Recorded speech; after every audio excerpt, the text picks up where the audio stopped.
Cabo Verde is a chain of 10 islands that are located about 385 miles off the west coast of Senegal on the mainland of Africa. What is now known as Cabo Verde was first discovered in 1465 by a group of explorers that were traveling under the Portuguese flag and started to bring over enslaved Africans from the mainland to populate and work the land. It was very easy for people to go to Cabo Verde to procure enslaved Africans rather than go to the mainland. A lot of people that ended up in the Americas either came through or came straight from Cabo Verde. There were many populations that were able to escape slavery and head out into the mountains where they formed communities which were called badus, so maroon communities. They continued their own traditions, which ultimately became sort of the root of Cape Verdean traditions. We are unique people because we are 10 islands, and each island have his own magic, his own culture, and every one of the island knows the culture of each one. If you look at the population of Cabo Verde, there are no Africans that were indigenous to that land, at least that we can report, or that there are any records to validate. So everybody who's in Cabo Verde came from some other part of Africa. So I can tell you, just from my own research and studies, that I can look at Nigeria, for example, and see their naming ceremonies and see ceremonies that we do in Cabo Verde, the Set celebration, for example, where you wait 7 days, you pray for your child, you bring items to the house, and then you name your child and you have a big celebration. We have a lot of words in our Cape Verdean Creole that are directly linked to Wolof, to Bantu, to many other languages. So there's a lot of influences and roots that you find within Cape Verdean culture that you can easily trace back to different parts of Africa, whether it be religion or food, definitely music.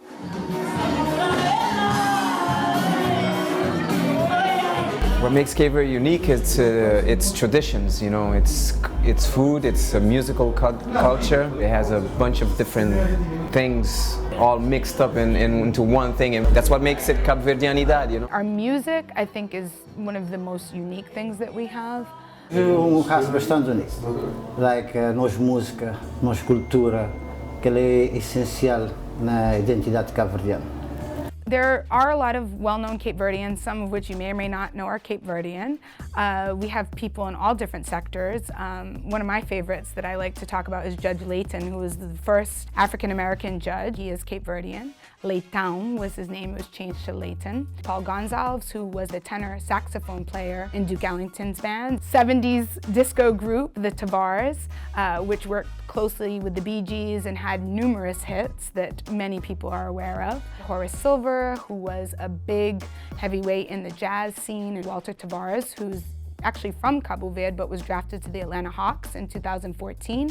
Anika Nani Rose is somebody who is doing her thing. Michael Beach, a lot of people know him from Waiting to Exhale. He was not the best guy in that movie, right? Elle Varner, who is a musician, she's also Cape Verdean. Amber Rose, who is Cape Verdean. A lot of people know Amber. There's a great fashion photographer, Ken Barbosa, and he's pretty well known in the industry.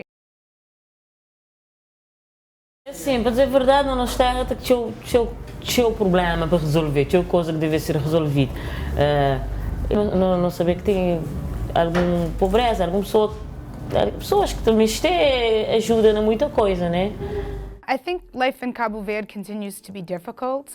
We have high rates of unemployment, upwards of 30, sometimes 40%. People do still have to rely on money being sent from abroad, goods being sent from abroad in order to survive. The issue that many Africans are facing right now living in the United States, with the changes in the immigration laws, you can be deported for very minor offenses, being stopped for speeding, for example, or not paying child support. So this is obviously something that is life-altering, because when you're deported, what happens to the family that gets left behind? And now you're in a country where there aren't a lot of economic opportunities, so how do you then take care of your family? So those are some of the issues that Cape Verdeans are facing.